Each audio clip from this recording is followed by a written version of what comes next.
Bonjour messieurs, nous sommes réunis aujourd'hui parce que nous allons parler de l'endométriose. Le mois de mars, c'est le mois de la lutte contre l'endométriose, avec un point d'orgue qui est le 28 mars, la journée mondiale contre l'endométriose. Vous allez nous expliquer un petit peu ce qu'est cette maladie, mais je vais d'abord vous présenter. Professeur Chérif Akladios, vous êtes chef de service en gynécologie à l'hôpital de Haute-Pierre à Strasbourg. Professeur Luc Solaire, vous êtes le président de Visible Patient, une start-up strasbourgeoise, spin-off de l'IRCAD, on y reviendra, qui reconstitue en 3D les organes pour aider les chirurgiens à opérer. Professeur, est-ce que vous pouvez déjà nous expliquer un petit peu ce qu'est cette maladie, l'endométriose, qui touche quand même 10 à 15% des femmes en âge de procréer, c'est ça? Tout à fait, tout à fait. Ça touche effectivement 10 à 15% des femmes en âge de procréer. Alors, l'endométriose, le terme endométriose vient de l'endomètre. L'endomètre, c'est la couche qui tapisse l'intérieur de l'utérus. L'utérus est formé de 3 couches. La couche interne, c'est l'endomètre. Mhm. Cette couche, c'est la couche qui est très sensible aux hormones et qui est là pour recevoir la nidation, le bébé. Ok. Donc, elle est très sensible aux hormones, elle prolifère en fonction du cycle menstruel. Quand le taux d'hormones dans le cycle augmente, elle prolifère et elle devient épaisse. Quand le taux d'hormones chute en fin du cycle, elle se nécrose, elle tombe et on appelle ça les règles. D'accord. Eh bien, l'endométriose, c'est des cellules ou c'est un tissu très semblable à cet endomètre, mais qui se trouve à l'extérieur de l'utérus, juste derrière l'utérus, Ok. dans le pelvis. Eh bien, ce tissu est extrêmement sensible aux hormones, comme l'endomètre. Pendant le cycle menstruel, quand le taux d'hormones augmente, ce tissu prolifère. Et quand, en fin de cycle, le taux d'hormones chute, ce tissu va se nécroser. Donc il ne va Sauf- pas s'éliminer. Il n'y a pas d'issue. Ah oui, Il reste dans le péritoine. d'accord. Et ça crée une lésion endométriosique. Ok. Cette lésion endométriosique, finalement, cette lésion endométriosique va provoquer une inflammation. Bien. Le mois d'après, cette lésion va être doublée parce que finalement, il n'y a toujours pas d'issue. Et le mois d'après, Etc., etc., etc. Et finalement, on a une inflammation qui augmente de mois en mois et ça se transforme en inflammation chronique. D'accord. Et ça, c'est... Alors donc, dès les premières règles, on peut dire, dès les premières règles, on peut savoir si on a de l'endométriose. Ça peut commencer tôt. On peut difficilement dire qu'on a de l'endométriose dès les premières règles. Mais c'est des douleurs pendant les règles. Qui vont être de plus en plus fortes. Exactement. Qui vont être de plus en plus fortes, d'une part, et d'autre part, qui ne vont pas répondre aux traitements classiques, aux D'accord. anti-inflammatoires. C'est d'ailleurs là qu'il faut vraiment tout le temps penser à l'endométriose devant une jeune patiente ou une patiente qui a mal pendant les règles, avec des douleurs qui augmentent, qui continuent, qui persistent et qui dépassent même la période des règles. Là, il faut penser à l'endométriose. D'accord. C'est-à-dire, une fois les règles terminées, elle continue à avoir mal. Oui. Elle continue à avoir mal. Est-ce que c'est héréditaire, cette maladie? Alors, les patientes qui ont dans leur famille quelqu'un qui a eu de l'endométriose ont un risque un peu plus élevé pour développer de l'endométriose. D'accord. Il y a un facteur héréditaire, c'est évident. Mais bon, c'est pas systématique. Non. Ok. Alors, cette maladie s'opère. Vous êtes parfois obligé d'intervenir de manière chirurgicale. Tout à fait. Alors, l'objectif, bien sûr, notre cible dans la prise en charge de l'endométriose, c'est, j'ai envie de dire, c'est pas l'endométriose, mais c'est l'endométriose symptomatique. Bien sûr, quand on a un foyer inflammatoire dans le pelvis, on a mal tout le temps. Les patientes qui ont de l'endométriose, elles ont mal tout le temps. Tout le temps. Nuit et jour, tout le temps.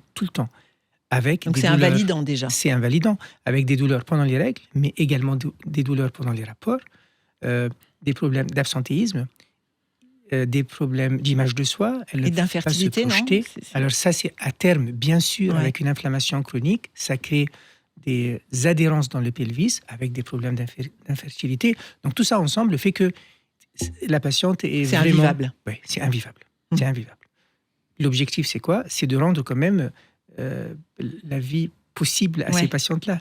Donc, dans un premier temps, on s'attaque à la douleur. Ouais. Comment on fait? Alors, le problème, c'est le cycle menstruel qui alimente cette endométriose. On bloque le cycle avec des œstroprogestatifs, enfin avec la pilule classique. Oui. On bloque ça. Si on arrive à régler les douleurs de la patiente, c'est gagné. Si on n'arrive pas, il faut aller plus loin. Aller plus loin, c'est quoi? C'est peut-être aller enlever ces lésions inflammatoires du pelvis. Alors c'est là que Visible Patient, la 3D finalement, va jouer un rôle, on l'espère, dans l'avenir. Professeur Soler, vous pouvez nous expliquer un petit peu ce qu'est Visible Patient? Alors, Visible Patient, c'est un laboratoire d'analyse d'images en ligne. Ça veut dire que les médecins, les chirurgiens, nous envoient le scanner ou l'IRM de leur patient ou de leur patiente et on va utiliser cette image comme une photo satellite du patient pour créer la cartographie personnalisée du patient en 3 dimensions. Mhm. Donc, on va extraire les vaisseaux, on va extraire les organes et les pathologies, modéliser ça en 3 dimensions en virtuel. Et ça va permettre ensuite d'avoir une sorte de GPS pour le chirurgien, puisqu'il va pouvoir le regarder en 3D, soit sur son écran de téléphone, d'ordinateur, voire même, pourquoi pas, avec un casque, comme on le fait aujourd'hui, avec les casques virtuel. HoloLens, tout à fait, pour pouvoir même naviguer à l'intérieur des organes, ce qui va être très, très important dans le cas de l'endométriose notamment, puisque avec cette vision, on peut regarder s'il y a une infiltration, une rentrée des cellules endométriosiques à l'intérieur, par exemple, du côlon ou à l'intérieur des urtères. Oui, voire parce de la que ce vessie. qu'il faut peut-être préciser, c'est que l'endométriose ne se contente pas d'altérer l'utérus. Elle peut aller sur d'autres organes, L'endométriose se trouve en dehors de l'utérus. en dehors de l'utérus. Alors, il adhère, le tissu endométrial ou endométriosique adhère au péritoine, crée la lésion, et cette lésion, avec l'inflammation, va créer un nodule d'endométriose qui a la spécificité d'être très invasif. Ça, c'est un problème de l'endométriose.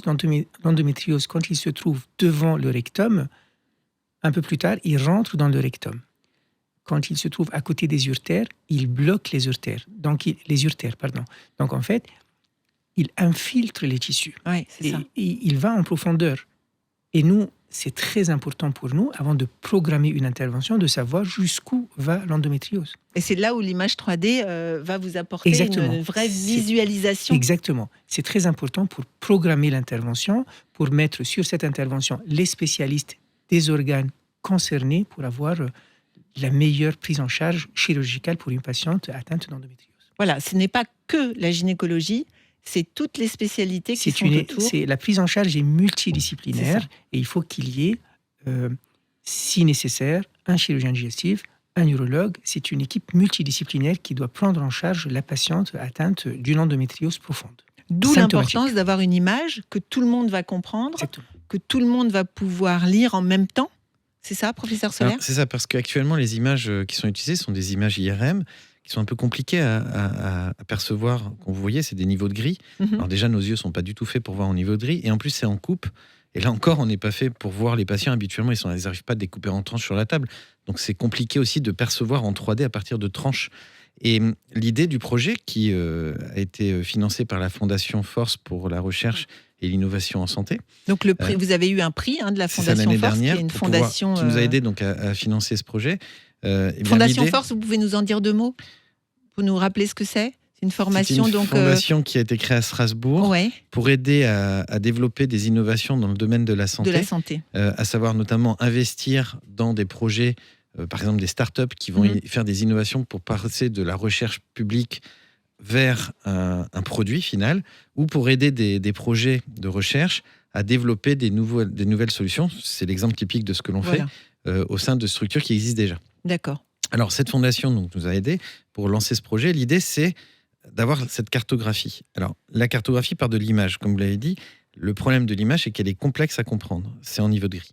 Quand vous voyez une image en 3 dimensions, là, ça devient beaucoup plus facile.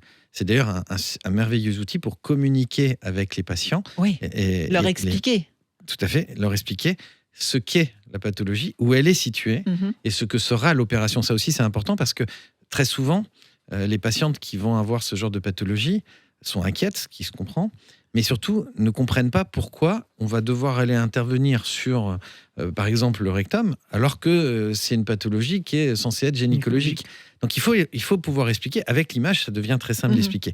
Alors, outre le patient, il y a l'équipe médicale, comme l'expliquait le Et professeur oui, il faut que Equidios. tout le monde puisse partager la même image et la Exactement. comprendre. Vous avez des radiologues qui vont parfaitement comprendre l'image radiologique parce que c'est leur métier du Oui. quotidien. Mais cette image, ils vont la comprendre pour détecter la pathologie, par exemple, pour détecter si ça envahit. Mais cette compréhension n'a pas de rapport avec la compréhension du chirurgien qui, lui, doit comprendre les rapports en 3 dimensions entre les organes, avec les vaisseaux, avec les nerfs, avec toutes les structures voisines. Et là, évidemment, il faut un langage commun, et l'image 3D est un merveilleux outil de ouais. langage commun. Ouais. Et on a pu la faire la preuve dans toutes les autres pathologies sur lesquelles on a apporté cette solution, que ça a apporté des bénéfices majeurs en réduction de temps opératoire, en réduction de saignement, en réduction de complications post-opératoires. Et tous ces avantages-là, eh bien, on espère les retrouver évidemment pour l'endométriose également. Alors, c'est un projet de recherche qui vous rassemble aujourd'hui. Vous pouvez nous dire un petit peu les étapes de ce projet, comment ça fonctionne ? La première étape, c'est une étape d'apprentissage pour les algorithmes que nous sommes en train de développer, qui sont des algorithmes à base d'intelligence artificielle. L'intelligence artificielle, je le dis toujours, repose d'abord sur l'intelligence humaine. Il faut apprendre à la machine à reconnaître ce qu'il y a dans l'image. Et on est obligé de passer par des outils de ce type parce qu'il y a tellement de patientes qui sont atteintes qu'on ne sera pas capable de le faire à la main, coup par coup, par exemple, qu'on pourrait le faire pour d'autres pathologies où il y a moins de nombre. Il faut rappeler que Là, chacun est unique. Hein. L'organe de chacun est différent. Chaque patient est unique. Chaque patient est unique en anatomie.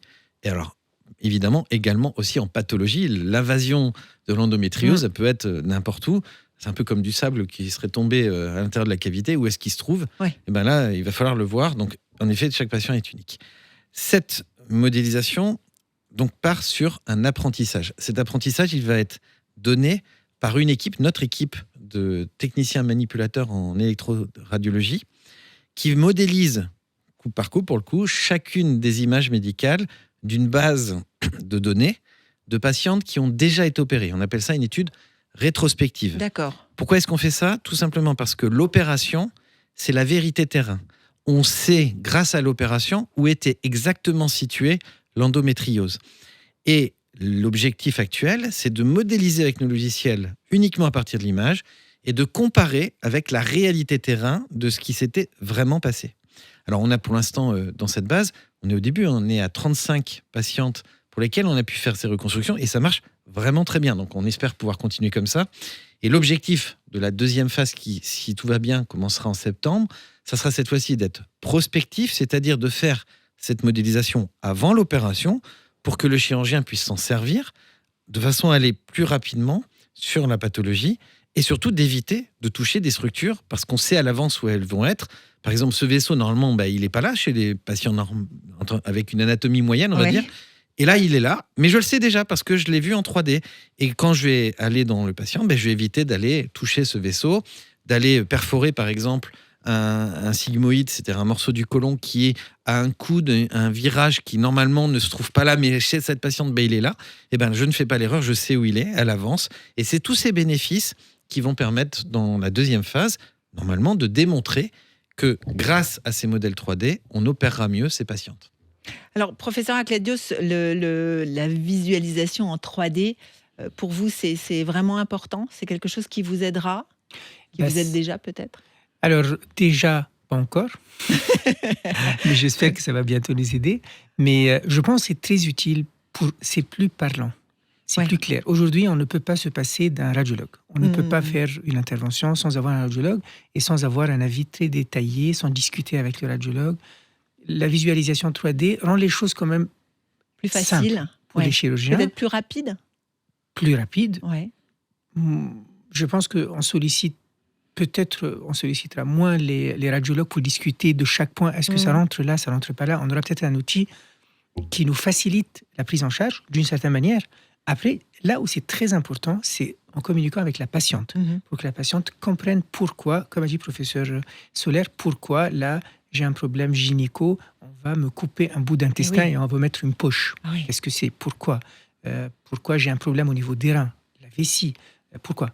Donc, il faut que la patiente puisse comprendre ça. Et pour nous, c'est très important, encore une fois, avant une intervention de ce genre, de savoir qu'est-ce qu'on va faire. Qui on doit amener sur le bloc. Voilà, quelle équipe on va constituer. Qui doit venir, qui doit être là. C'est très important pour nous de savoir comment programmer une intervention comme ça. Très bien. Alors, vous vous êtes connu comment ? À l'IRCAD, en fait. L'IRCAD, c'est Donc l'institut de encore recherche. un cocorico alsacien. Oui. Ah. L'IRCAD, c'est l'Institut de recherche contre les cancers de l'appareil digestif qui a été créé par Jacques Maresco en 1994, qui est connu dans le monde entier, notamment pour la formation à la chirurgie mini-invasive. Et dans le cadre des formations données à l'IRCAD, il y a des cours sur la chirurgie gynécologique. Et c'est dans ce cadre-là que nous sommes rencontrés. Alors, qu'est-ce qu'on peut donner comme message d'espoir à toutes ces femmes qui vont vous regarder et qui souffrent? Puisque vous l'avez dit, c'est une maladie invalidante, vraiment. Qu'est-ce qu'on peut leur dire? De mon côté, je vais leur dire que la recherche ne s'arrête pas. Oui. Qu'aujourd'hui, bien sûr, on est à l'écoute. Bien sûr, il y a une organisation de l'offre de soins qui est très importante pour aider ces patientes, pour que leur souffrance soit prise en compte. Que l'endométriose, qu'on y pense à chaque fois qu'il y a une patiente C'est qui récent, souffre. ça, qu'on s'y intéresse? Oui, je pense. Ouais. Je pense qu'il y a une dizaine d'années, on ne pensait pas trop à l'endométriose. D'ailleurs, mais vous le savez bien, à un moment donné, on considérait que c'était une fatalité, avoir mal pendant les règles. C'est ça. C'est pas grave, ça va passer, c'est normal. Là, c'est inaudible aujourd'hui. On peut pas laisser une patiente souffrir. Donc, on est déjà sensibilisé, on est déjà conscient de ça. On va pas les laisser avec leur douleur. Deuxièmement, ce qui est très important, c'est que la recherche avance. Dans l'imagerie, le professeur Soler a expliqué et va expliquer, mais dans le traitement aussi, les molécules, c'est une maladie inflammatoire. Il faut trouver quelque chose, quand même, un moyen. On est capable aujourd'hui, on trouve des médicaments antimitotiques pour les cancers, des thérapies ciblées. L'endométriose fait partie de ces cibles-là aujourd'hui. On va trouver. On ne s'arrête pas. La recherche avance. Avance. Encore une chose, bientôt, j'espère, on aura même à Strasbourg, la possibilité de faire de l'échographie focalisée sur l'endométriose. Donc finalement, si on a un nodule d'endométriose sur la face antérieure du rectum, au lieu d'aller faire une opération importante avec une résection de l'intestin et une poche, bientôt, j'espère, il y a une étude en cours, le centre de Strasbourg, avec une de nos collaboratrices, est rentrée dans cette étude-là pour tester des ultrasons focalisés sur les nodules d'endométriose. On va diminuer le volume. Oui, on va diminuer considérablement le volume, on va les désensibiliser, donc après, on n'aura plus mal. Donc petit à petit, les choses ont avancé pour, à un moment donné, ne plus avoir cette... comment on appelle ça, cette malédiction qui est l'endométriose. Alors Strasbourg, c'est une plateforme, si je vous écoute, qui est très en avance, ou en tout cas très dynamique par rapport à cette maladie? C'est sûr qu'on est très dynamique sur cette maladie. On peut le dire quand même. On peut le dire. Pour une fois. Et Strasbourg, en fait, est à la pointe de la santé parce que au sein de Strasbourg, vous avez des grands instituts, vous avez une grande université. D'ailleurs, ce projet est né d'un projet universitaire. Le docteur Camille Martel devait faire un master. Elle fait partie de l'équipe du professeur Akladios. Et donc, avec le professeur Akladios et elle-même, on a réfléchi à un sujet et on s'est dit, pourquoi pas l'endométriose? C'est comme ça qu'on a pu lancer ce projet. Donc, vous voyez, l'université, très importante. Les entreprises, Visible Person est une start-up qui est née d'un institut, l'IRCAD. Ce cœur d'activité sur la santé est très, très fort. Et c'est vrai que c'est une chance inouïe d'avoir un tel milieu industriel, économique et public, notamment dans la formation, pour pouvoir faire avancer la recherche dans la santé. En tout cas, on profite de ce mois de lutte contre l'endométriose pour rappeler que c'est vraiment une maladie invalidante, qu'il ne faut pas finalement passer à côté. Dès qu'on a des symptômes, il faut consulter, j'imagine, le plus tôt possible, je présume. Et c'est une maladie qui compte et qu'on doit absolument prendre en compte aujourd'hui. Et grâce à vous, on peut donner un message d'espoir. Luc. Point important aussi peut-être à noter pour les patientes, les auditrices qui nous écouteraient et qui pourraient être potentiellement des patientes demain, il y a des associations qui peuvent vous accompagner, pour vous donner des informations, qui font de la communication pour que l'endométriose soit mieux connue, mieux comprise. Reconnue, parce que, et reconnue. C'est ça, c'est important. Donc il y a 2 associations, il y a Endo France, qui est celle avec laquelle on travaille beaucoup, et puis il y a une autre association qui s'appelle Endomind. Endomind, voilà. Très bien. Merci mille fois. Merci à vous.